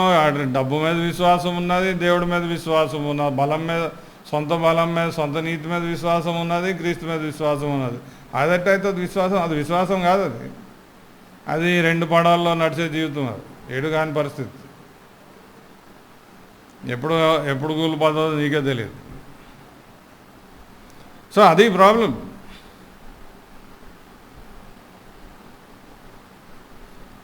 సో మన జీవితంలో ఈ విశ్వాసం అన్న విషయానికి విశ్వాసం అన్న విషయం గురించి చాలా చిన్న చూపు, చిన్న అభిప్రాయం, చాలా చులకనైన అభిప్రాయం ఉంది కాబట్టి మనం క్రియలకు అంత వెయిట్ ఇస్తాం. సో క్రియలు చేసి మనం చూడు ఎంత మంచోళ్ళమో, ఎంత మంచి చేసేస్తున్నామో, ఎంత మేలు చేసేస్తున్నామో.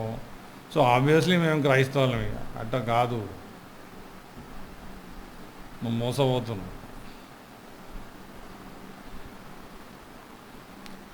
యాకోబు పత్రిక 2వ అధ్యాయం 17 నుంచి 19 వచ్చి,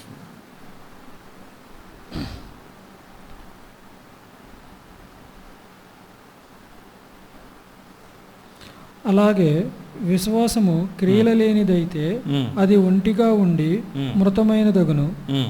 అయితే ఒకడు నీకు విశ్వాసం ఉన్నది, నాకు క్రియలున్నవి, క్రియలు లేకుండా నీ విశ్వాసము నాకు కనపరచుము, నేను నా క్రియల చేత నా విశ్వాసము నీకు కనపరుతునని చెప్పును. దేవుడు ఒక్కడే అని నీవు నమ్ముచున్నావు, అలాగ నమ్ముట మంచిదే. దయ్యములను నమ్మి వణుకుచున్నవి.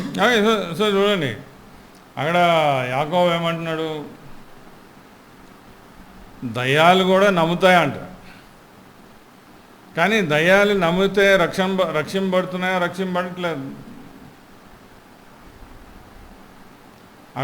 అక్కడ యాకోబు యొక్క ఎంఫసిస్ ఏమున్నదంటే, నీవు నిజంగా విశ్వాసి అయితే నిజంగా విశ్వాసం నిన్ను మారుస్తుంది, క్రియలు నిన్ను మార్చవు. Don't get deceived. నువ్వేమనుకుంటావు? ఓకే, సో విశ్వాసం, క్రియలు లేని విశ్వాసం మృతం కాబట్టి ఇంకా క్రియలు క్రియలు క్రియలు క్రియలు అని ఎంఫసైజ్ చేస్తుంది. యాకోబు అట్లా అనట్లేదు. అబ్రహాము ఎట్లా తన ఏకైక కుమారుని అర్పించాడు? విశ్వాసాన్ని బట్టి.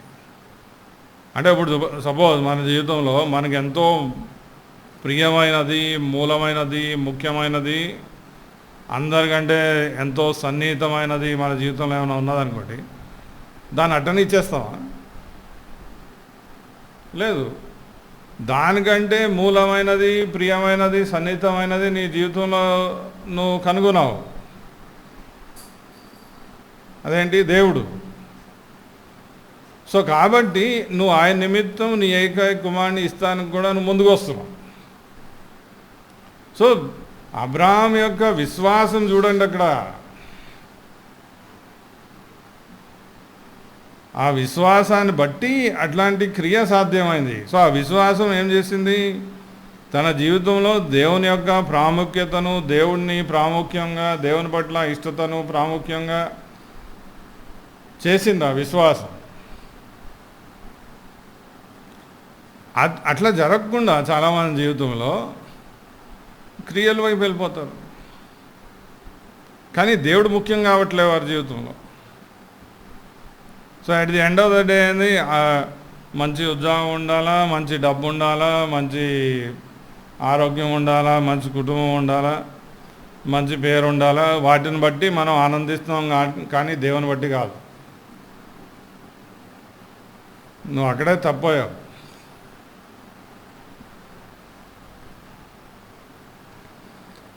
సో మొదటగా విశ్వాసం, క్రీస్తు యందు విశ్వాసం అనేది, క్రీస్తు యందు విశ్వాసం ద్వారా నువ్వు నీతిమంతునిగా ఎంచబడ్డావు అన్న విషయం అనేది నీ జీవితంలో ప్రాముఖ్యం అవ్వాలి.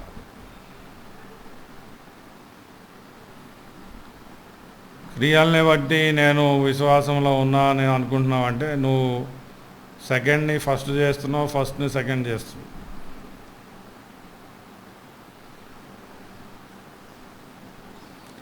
సో మార్టిన్ లూథర్ ఏమంటాడంటే, నీవు క్రీస్తు యందు విశ్వాసం పెట్టావు అంటే నీ గురించి నీ అభిప్రాయం ఏముండాలంటే,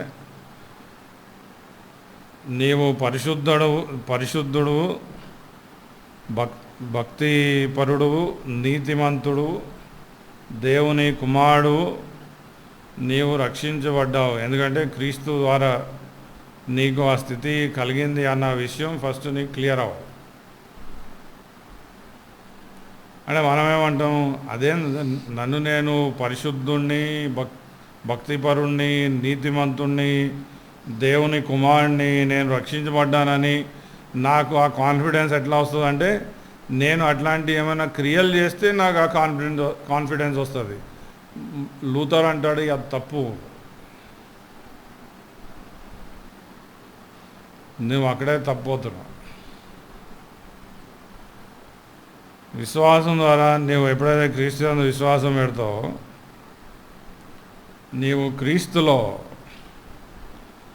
పరిశుద్ధపరచబడ్డావు, భక్తిపరుడుగా ఎంచబడ్డావు, నీతిమంతునిగా చేయబడ్డావు, ఆయన కుమారుడుగా చేయబడ్డావు, కుమార్తెలుగా చేయబడ్డారు, రక్షింపబడ్డావు.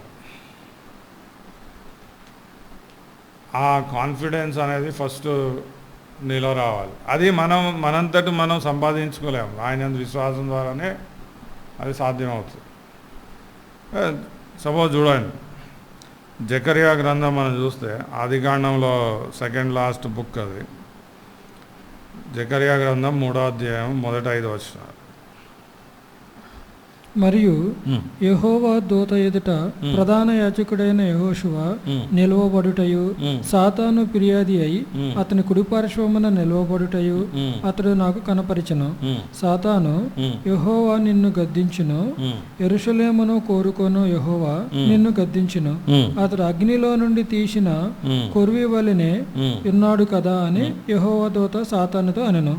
యెహోషువ మలిన వస్త్రములు ధరించిన వాడనై దూత సముఖములో నిలవబడి ఉండగా, దూత దగ్గర నిలిచి ఉన్న వారిని పిలిచి అతని మైల బట్టలు తీసివేయుడని ఆజ్ఞాపించి, నేను నీ దోషమును పరిహరించి ప్రశస్తమైన వస్త్రములతో నిన్ను అలంకరించుచున్నాను అని సెలవిచ్చెను.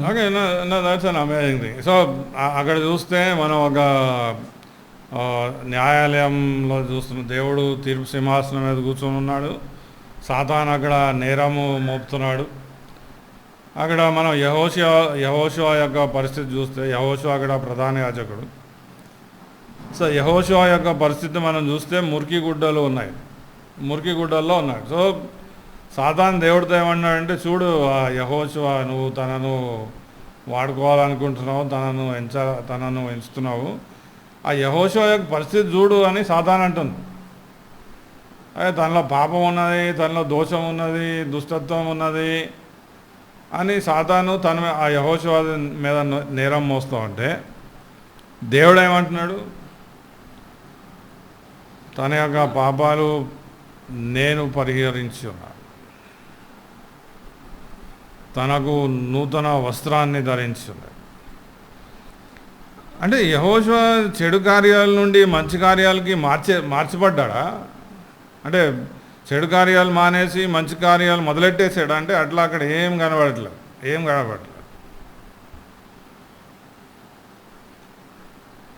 దేవుడు తనను నీతివంతునిగా ఎంచుతున్నాడు.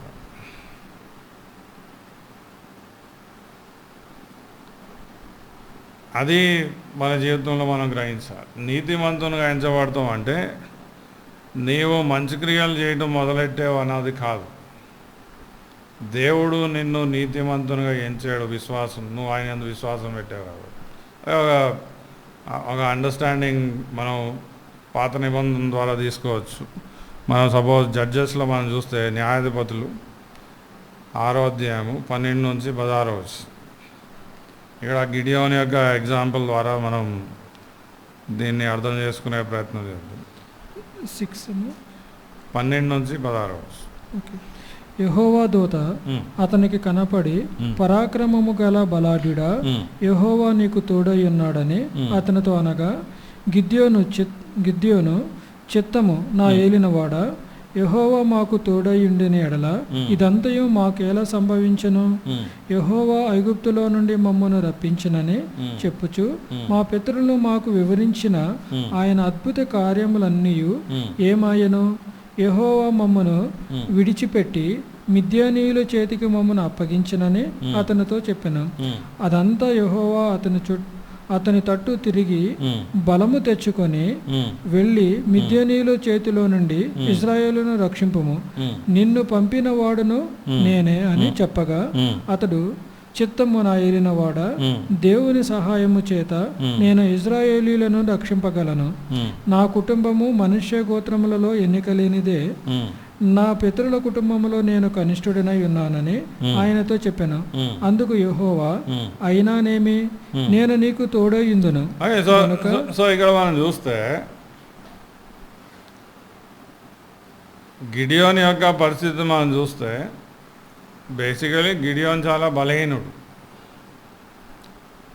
తన యొక్క బలహీనత దేవుడు ఎప్పుడైతే అంత మాట్లాడుతున్నాడో, తన బలహీనత అనేది తను అంతగా చూస్తున్నాడో, ఆ బలహీనత గురించి దేవుడితో చెప్తున్నాడు.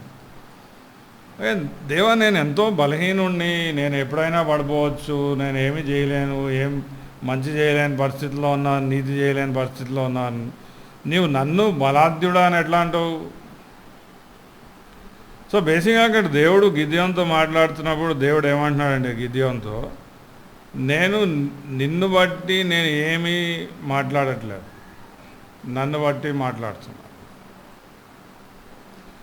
నీ వైపు చూస్తూ బంద్ చేయి. నీ క్రియల్ని బట్టి, నీ మంచిని బట్టి, నీతిని బట్టి అది చూస్తూ బంద్ చేయి. నా వైపు చూడు. నా నీతిని నీకు అనుగ్రహిస్తున్నా. సో నీవు నా యందు విశ్వాసం పెట్టు, అది నీకు నీతిగా ఎంచబడుతుంది. కానీ దేవా, నాలో నేను ఎన్నో బలహీనతలను చూస్తున్నాను, నాలో ఎన్నో పరిస్థితులను చూస్తున్నాను, కానీ దేవుడు అంటే నేను నీ వైపు చూడట్లేదు, నీ విశ్వాసం వైపు చూస్తున్నా, నువ్వు నన్ను నమ్ముతావు. సో మన జీవితంలో ప్రాబ్లం ఏంటంటే, మనం ఎప్పుడు కూడా మన వైపు చూస్తూ ఉంటాం. దేవుడు అంటాడు, నీ వైపు ఎందుకు చూస్తున్నావు? నీలో చూస్తానికి అసలు ఏముంది? నా వైపు చూడు. సో ఎప్పుడైతే ఒక వ్యక్తి తన వైపు చూస్తూ బంద్ చేసి దేవుని వైపు చూస్తూ మొదలెడతాడో తను రక్షింపడ్డాడు.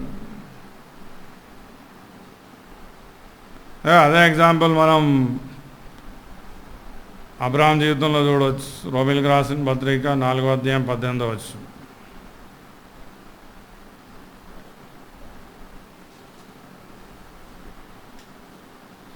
నీ సంతానము ఈలాగు నుండునని చెప్పిన దానిని బట్టి తాను అనేక జనములకు తండ్రి యొగనట్లు నిరీక్షణకు ఆధారము లేనప్పుడు అతడు నిరీక్షణ కలిగి నమ్మెను. మరియు అతడి విశ్వాసమునందు బలహీనుడు కాక ప్రమారమే 100 వయసు గలవాడై ఉండి అప్పటికి తన శరీరము మృతతుల్యమైనట్టును శారా గర్భమును మృతతుల్యమైనట్టును ఆలోచించును గాని అవిశ్వాసము వలన దేవుని వాగ్దానమును గురించి సందేహింపక దేవుని మహిమపరిచి ఆయన వాగ్దానము చేసిన దానిని నెరవేర్చుటకు సమర్థుడని రూఢిగా విశ్వసించి విశ్వాసము వలన బలమునందెను. అందుచేత అది అతనికి నీతిగా ఎంచబడెను. అది అతనికి ఎంచబడినని అతని నిమిత్తము మాత్రమే కాదు, అతని నిమిత్తం మాత్రమే కాదు గాని మన ప్రభువైన యేసును మృతులలో నుండి లేపిన వాని యందు విశ్వాసముంచిన మనకును ఎంచబడునని మన నిమిత్తము కూడా రాయబడెను. సో చూడండి, నీవు క్రీస్తు యందు విశ్వాసం పెట్టి ఉన్నావంటే దేవుని దృష్టిలో నీవు నీతిమంతునిగా ఎంచబడ్డావు. సో అబ్రహాం జీవితంలో ఏం జరుగుతుందంటే దేవుడు వాగ్దానం చేశాడు, నీకు కుమారుని ఇస్తాను, అనేకులకి తండ్రిగా చేస్తానని దేవుడు వాగ్దానం చేశాడు. మనం అబ్రహాం జీవితం చూస్తామంటే బలహీనుడు, చాలా బలహీనుడు. బలహీనత అనేది తన జీవితంలో చూస్తున్నాడు, తన భార్య జీవితంలో బలహీనత అనేది చూస్తున్నాడు. అంటే ఇప్పుడు పిల్లలు కనాలంటే బలం ఉండాలి కదా. కానీ రాను చూస్తామంటే అబ్రహాం ఇంకా తన భార్య బలహీనులు అవుతున్నారు కానీ బలవంతులు కావట్లేదు, బలం రావట్లేదు. కానీ అయినా అబ్రహాం నమ్ముతున్నాడు. సో మన జీవితంలో కూడా మనల్ని మనం దేవుని యొక్క పరిశుద్ధతలో, దేవుని యొక్క ధర్మశాస్త్రం యొక్క వెలుగులో మనల్ని మనం చూస్తే మనం ఏడా దేవుడు ఏడా, మనలో ఇంకా పాపం ఉన్నది, ఇంకా దుష్టత్వం ఉన్నది, ఇంకా దోషం ఉన్నది. అబ్రహాం కూడా తన జీవితంలో బలహీనత అనేది కనపడుతుంది. కానీ అబ్రహాం ఏం చేస్తున్నాడు? దేవుని యందు విశ్వాసంలో బలపడుతున్నాడు. నువ్వు ఎంత భయంకరమైన పాపంలో పడిపోయినా, ఎంత భయంకరమైన స్థితిలో పడిపోయినా, నీవు క్రీస్తు యందు విశ్వాసం పెట్టావంటే నీతిమంతునిగా ఎంచబడుతుంది. సో విశ్వాసి జీవితంలో పోరాటం ఏంటంటే లోకము, సాతాను అందరూ కూడా నీ మీద నిందమోపవచ్చు. నువ్వేంటో మాకు తెలుసు, నువ్వు ఎట్టంటోడో మాకు తెలుసు, నువ్వేం చేస్తున్నావు మాకు తెలుసు అన్న కూడా ఆయన యందు నువ్వు నీతిమంతునిగా ఎంచబడ్డావు అన్న విశ్వాస పోరాటం అనేది, ఆ విశ్వాస పోరాటంలో నువ్వు బలపడాలి. పౌలు ఏమంటాడు చూడండి తన జీవితంలో 2 తిమోతి 4వ అధ్యాయం 7వ వచనం.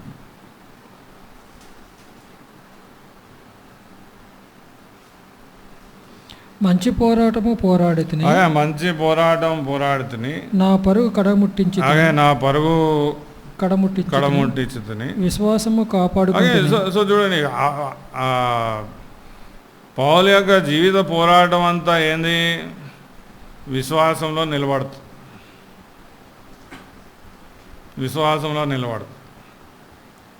దావీదు జీవితంలో తను భయంకరమైన పాపం చేసినా కూడా దేవుని వైపు తిరిగి ఆయన పాపాన్ని ఒప్పుకొని, పశ్చాత్తాపడి పాపాన్ని ఒప్పుకొని దేవుని వైపు తిరిగినప్పుడు దేవుడు తనను అంగీకరించి ఉన్నాడు.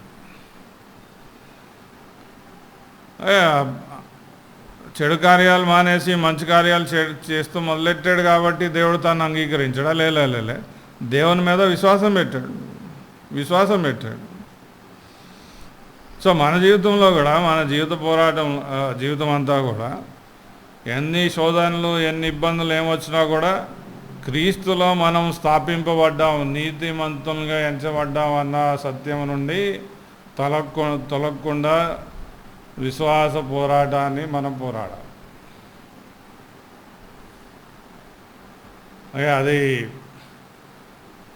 ఇంపార్టెంట్. సో విశ్వాసం ద్వారా మన యొక్క రక్షణలో మనం క్రీస్తు మనకు అనుగ్రహించిన రక్షణలో మనం స్థిరపడాలి. ఇక్కడ ఇంపార్టెంట్ ఏంటంటే నేను క్రియల్ వైపుకి రావట్లేదు, ఎందుకంటే ఫస్ట్ ఆఫ్ ఆల్ మనం విశ్వాసం ద్వారా నీతివంతునిగా ఎంచబడతాం అనేది మనకు క్లియర్ అవ్వాలి. చాలామంది ఎట్లా అంటారు అంటే సింపుల్ ఏంటంటే నువ్వు రక్షింపడం అంటే క్రియలు కనబడతాయని, కానీ బైబిల్ అట్లా అనట్లేదు.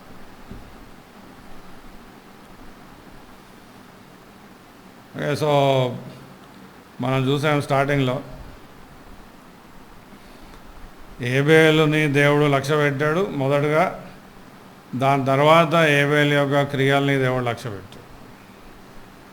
సో ఎప్పుడైతే ఒక వ్యక్తి నిజంగా దేవుణ్ణి ఎరిగి తన యొక్క స్థితిని ఎరిగి క్రీస్తు యందు విశ్వాసం పెట్టి తిరిగి జన్మింపబడతాడో రక్షింపబడతాడో ఆబ్వియస్లీ ఆ వ్యక్తి జీవితంలో మార్పు అనేది కనబడుతుంది. ఇక్కడ మనం మార్పుకి వెయిట్ ఇవ్వద్దు, కానీ విశ్వాసానికి వెయిట్ ఇవ్వాలి. నీవు ఆయన్ని ఎంతగా ఎరిగి ఉన్నావు, ఎంతగా నమ్మి ఉన్నావు, ఎంతగా ఆయన మీద ఆధారపడి ఉన్నావు, అది ఇంపార్టెంట్. సో ఈ క్రియల మీద ఎంఫసైజ్ చేసేవారు మ్యాక్సిమంగా ఏం చేస్తారంటే క్రియల మీద ఎంఫసైజ్ చేస్తారు, కానీ అది డేంజరస్. అది దేవుడు హెచ్చించబడాలి మన జీవితంలో. మనం ఏం చేస్తాం, క్రియల ద్వారా మనల్ని మనం హెచ్చిస్తాం. చూడు నేను ఎంత చేశానో ఎంత చేస్తున్నానో అని. సపోజ్ పౌల్ని మనం చూస్తే 1 కొరింథీ 15:10 అయినను నేనేమై ఉన్నానో అది దేవుని కృప వలననే అయ్యున్నాను, మరియు నాకు అనుగ్రహింపబడిన ఆయన కృప నిష్ఫలము కాలేదు. చూడండి, నేను ఏమై ఉన్నానో అది కేవలం దేవుని యొక్క కృప వల్లనే అయి ఉన్నాను.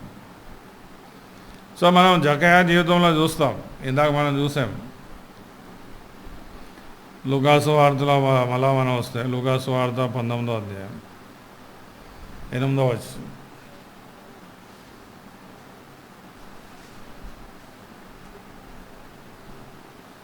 జక్కయ్య నిలవబడి, ఇదిగో ప్రభువా, నా ఆస్తిలో సగము బేదలకిచ్చుచున్నాను.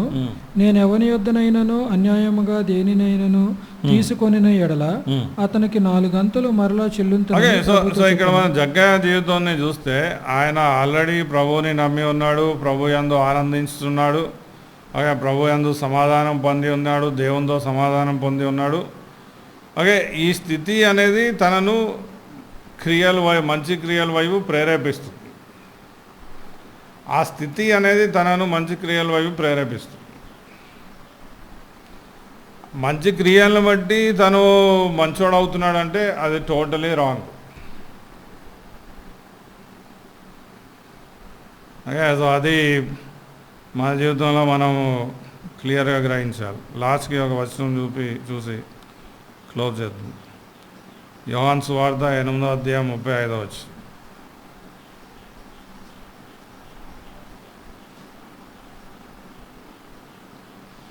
దాసుడు ఎల్లప్పుడూ ఇంటిలో నివాసము చేయడు, కుమారుడు ఎల్లప్పుడూ నివాసము చేయను. ఓకే, సో చూడండి, జనరల్గా ఒక విశ్వాసి యొక్క క్రియల్లో ఇంకా క్రియల మీద ఆధారపడి క్రియలు చేసే వ్యక్తిలో క్రియల్లో మనకి డిఫరెన్స్ కనపడకపోవచ్చు, కానీ ఆంతర్యంలో భూమి ఆకాశం డిఫరెన్స్ ఉంటుంది.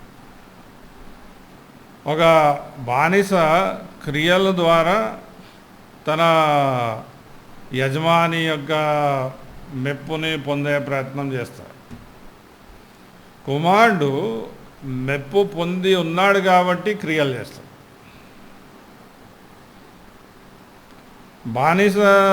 బానిస క్రియలు వెనకాల ఉద్దేశము, ఆలోచన, ప్రయాస అంతా కూడా దేని చేత ప్రేరేపింపబడతాడంటే దీని ద్వారా నేను నా యజమాని యొక్క ఫేవర్లో వస్తానేమో, మెప్పులో వస్తానేమో అన్న ప్రయాస. అంటే ఒక భయము, ఒక చింత, ఏమో ఆయన నన్ను అంగీకరిస్తాడో లేడో, నేను కరెక్ట్గా చేస్తున్నానో లేదో. కుమారుడికి ఆ భయాలు ఉండవు.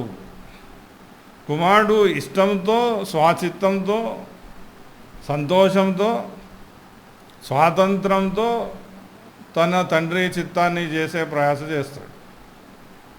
అక్కడ భయము, చింత, బానిసకున్న భయము, చింత అనేది తనలో కనపడదు. సో విశ్వాసం ద్వారా చేసే క్రియల మీద ఆధారపడి చేసే క్రియల్లో ఈ డిఫరెన్స్ అనేది మేజర్గా కనపడుతుంది. సంతోషంతో చేసే క్రియలు చేసి దాని ద్వారా మనం సంతోషపడతాం అనేది మేజర్ డిఫరెన్స్ అనేది మన జీవితంలో కనపడుతుంది. సో గలతీ 4వ అధ్యాయంలో మనం ఆ విషయాన్ని చూడవచ్చు, కానీ మనకు టైం అయిపోయింది. కానీ గలతీ 4వ అధ్యాయంలో 2 రకాల బానిస, హాగార్కు ఉన్న కుమారుడు, అట్లానే సారాకు ఉన్న కుమారుడు మధ్యలో ఆ డిఫరెన్సెస్ పౌలు క్లియర్గా చూపిస్తాడు. ఇసాకు కుమారుడై ఉన్నాడు, వాగ్దానం చేత కుమారుడై ఉన్నాడు. కానీ హాగార్ కుమారుడు బానిస కుమారుడై ఉన్నాడు. నీవు విశ్వాసం ద్వారా దేవుని దగ్గరికి వస్తే ఇసాక్ సంతానంలోకి వస్తావు, నిజంగా అబ్రాహాం సంతానం అవుతుంది. అదే నువ్వు క్రియల మీద ఆధారపడిన జీవితం జీవిస్తే బానిసకు పుట్టిన జీవితం అనేది నీ జీవితంలో కనపడుతుంది. సో దీన్ని బట్టి మన జీవితాన్ని మనం పరీక్షించుకోవాలి. నీవు నిజంగా విశ్వాసాన్ని బట్టి నీతిమంతునిగా చేయబడ్డావు, దాన్ని బట్టి ఆ ఆనందంలో కుమారులాగా నువ్వు క్రియలు చేస్తున్నావా, లేకపోతే క్రియలు చేసి దాన్ని బట్టి నువ్వు సంతోషించి దాని ద్వారా నీ క్రియల్ని బట్టి నువ్వు అంగీకారయోగ్యంగా చేసుకోవాలనుకుంటున్నావు. ఆ డిఫరెన్స్ అనేది చాలా మేజర్ డిఫరెన్స్. విశ్వాసికి అవిశ్వాసికి ఉన్న డిఫరెన్స్ దానిలో కనబడుతుంది. ప్రార్థన చేసుకుందాం. ప్రభువా, నాయనా, గొప్ప దేవా, ఉదయకాలం అందు మాకు అనుగ్రహించిన వాక్యాన్ని బట్టి నీకు ఎంతో వందనాస్తులు చెల్లిస్తున్నాం దేవా. నిజంగా నీ యొక్క వాక్యం ద్వారా మాకు దయచేస్తున్న వెలుగును బట్టి నీకు ఎంతో వందనాస్తులు చెల్లిస్తున్నాం. చాలామంది ఈ క్రియలు ఇంకా విశ్వాసం అన్న విషయంలో డిఫరెన్స్ తెలియక క్రియలను బట్టియే వారి యొక్క క్రైస్తవ జీవితం జీవిస్తూ ఉంటారు.